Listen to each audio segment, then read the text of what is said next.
fact, she was the one who got Linus involved in the peace movement in the first place.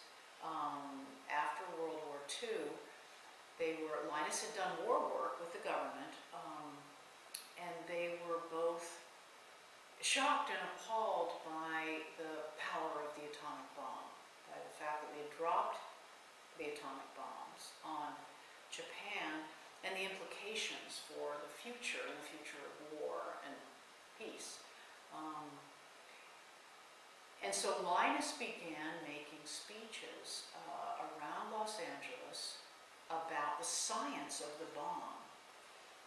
And Ava Helen was, encouraged him to do this, and then said, you are very good on science, but when you start to talk about the politics of the bomb, you don't sound as if you know what you're talking about.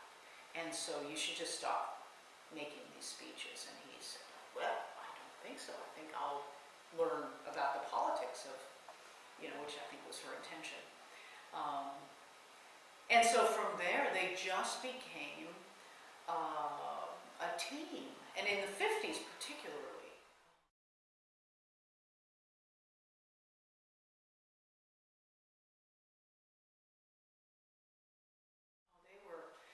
they were one of the great love stories of the 20th century, I tell you. They just adored each other. And reading Linus's love letters to Ava Helen, for alas, we have very few of her respect to him still. But reading his love letters to her during their courtship, and then during the periods of time when he would travel and she would stay at home, you just have this sense of the richness of their relationship. In addition, of course, you get the reflections through their letters to other people and through their actions, and the fact that they rarely traveled without each other. If they could avoid it, they would not be without each other. They loved each other. They had a really vital sex life. Which becomes clear in the correspondence. They were each other's best straight men. So they made jokes together. They worked as partners in various petition campaigns, international petition campaigns. They just loved each other to the end. And when she died in 1981, he was at a loss for a very long time.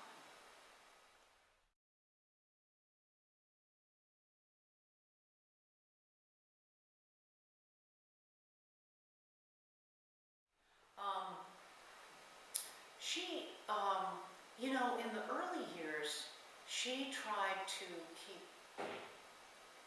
track of and understand his science, and she understood from the very beginning, and she really did, that science was core to his being, that doing science was, for him, what kept him vital, alive. And she, because she had a very fine mind, she tried very hard to keep up with him, to understand what he was doing. When he took a Guggenheim year in Germany in 1926 to 27, she tagged along with, on all his talks and his laboratory visits and so on. But very soon, he very much outstripped her in terms of his scientific work. And when it came to his peace work, however, 20 years later, she was very much his partner. She read widely, particularly magazines and newspapers. She kept up with things. She had a vast correspondence. And she could connect him with people just as he could connect her with people. She encouraged him. She critiqued his speaking. She critiqued his speeches. His writings on peace. When you look at both their manuscripts, you find each other's writing, on the manuscripts.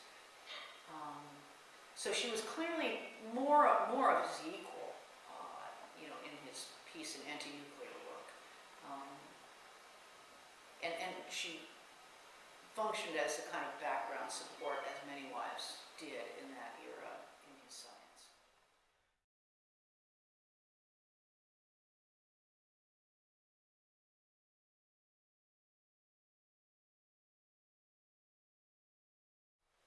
Oh boy, that is such an interesting story. And one of the things that was really fun about doing this book was revisiting the journey that wives, that American women have made in the 20th century. Their generation, they were a generation ahead of my parents. And in fact, I remember my parents reading about vitamin C, reading about Linus's work in vitamin C back in the 1960s and early 1970s. And as for many people in my generation, we watched our parents make similar journeys. She began her young adult life as fully committed to being a wife and mother and supporting Linus and whatever Linus did. And she wrote to that effect. And interestingly, she wrote to that effect at the end of their Guggenheim year together in Germany. And she, one of the things that was both most difficult and most fascinating to try to come to terms with Ava Helen Pauling was that they had their first child in 1925, and he was 11 months old when they decided to go to Europe. And Linus, when he won the Guggenheim, assumed that they would bring the baby, Linus Jr., with them. And she said, no, I think he can stay with my mother. I think that there are many things that we could not do in Europe if we had the baby along. And so Linus agreed, and they left baby Linus with her mother in Portland, Oregon for what was supposed to be a year and turned out to be 18 months. So, and you come up against this, and Linus Jr. Still has not forgiven his parents for having done that, particularly his mother for having left him as a baby to wander around Europe. And so you look at this in the papers and you think, whoa, this is interesting. I mean, this is not an upper-class family who was used to leaving children with nannies. This was a decision. And then at the end of that Guggenheim year, she writes in a notebook, whatever woman could do is better done by a man unless it's raising children and cooking and keeping the house. And it's like, okay, we have two things going on here. We have what you decided to do and what you are telling yourself that you need to do. And so she starts off her marriage ideologically believing that woman should stay a step behind man.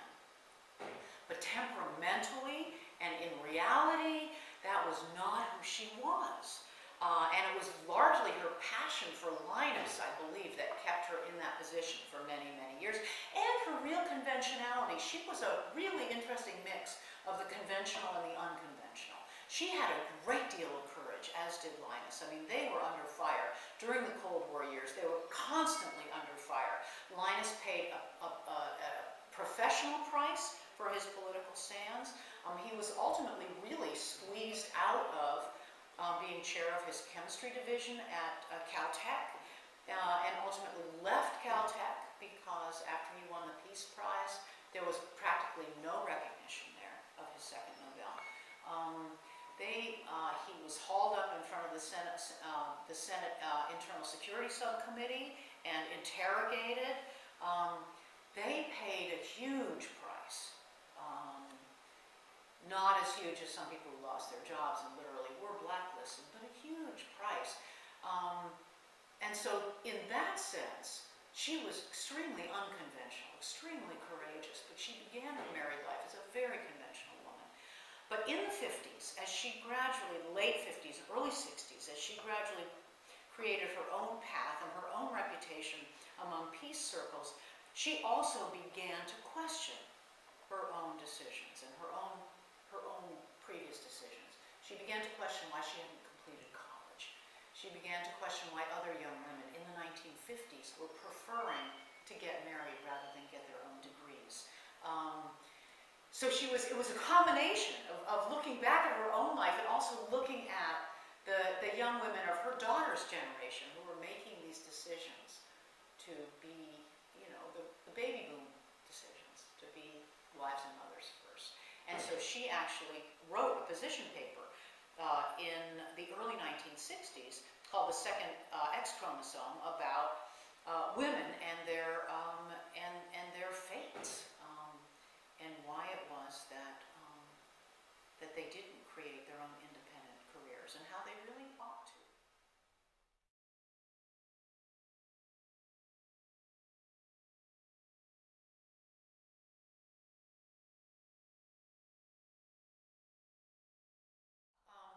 One of the interesting things that happened when I was doing the biography is I attend the Unitarian Fellowship in town and in Corvallis, and the Paulings were Unitarians, and so I found it absolutely interesting, from several angles, to look at their relationship with the Unitarian Fellowship in Los Angeles at the time, and it was led by Reverend Stephen Fritchman, who was quite the radical, even in Unitarian Universalist history. He was out there, shall we say. And he and the Paulings made a very tight connection and collaborated on a number of projects. But in the process of coming to terms with this, I consulted with an interim minister at the Corvallis Fellowship, Joel Miller, who himself a lifelong Unitarian, helped me to think about the style, the kind of personal and family and emotional style of mid-century Unitarian humanism. And in looking at the Paulings' style of activism from that point of view, I kind of filled out the picture a little bit more, both interestingly of their family life, of the things that propelled both of them into activism, and then of the kinds of causes that they chose and the ways in which they chose to argue those causes. Mid-century Unitarian humanism was very much focused on reason. It was, we do the right thing because we believe that if we look at the evidence and we believe in,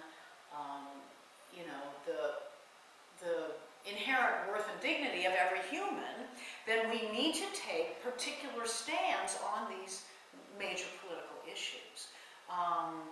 But because of their belief in personal freedom, in reason, and in humanity, they also sometimes had a very difficult time factoring in, shall we say, the emotional side of human life, the irrational side of human life.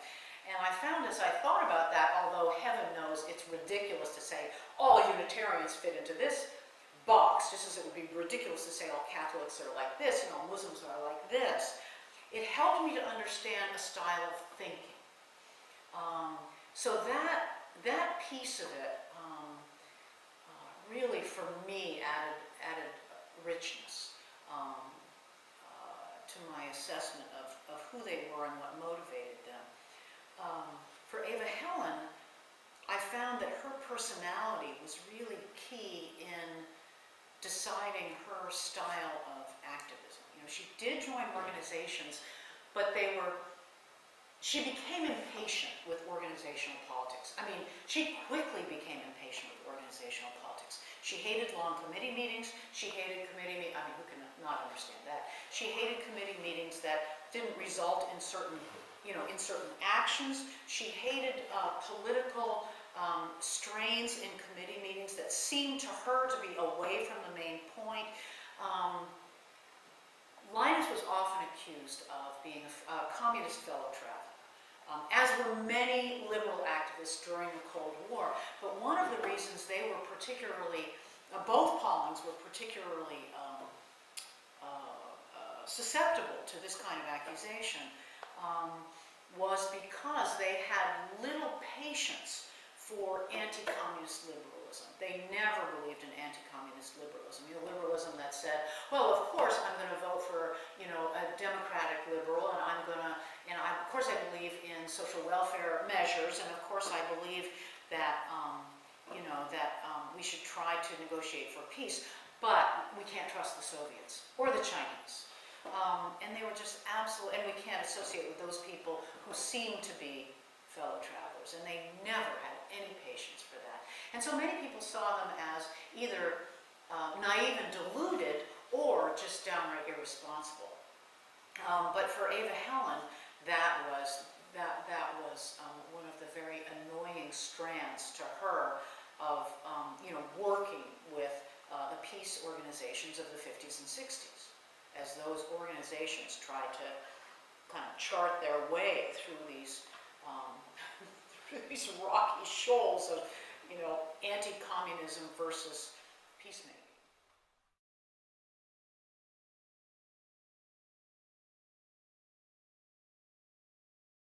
Inside the cover, the book is full of photographs that I was allowed to use from the archive.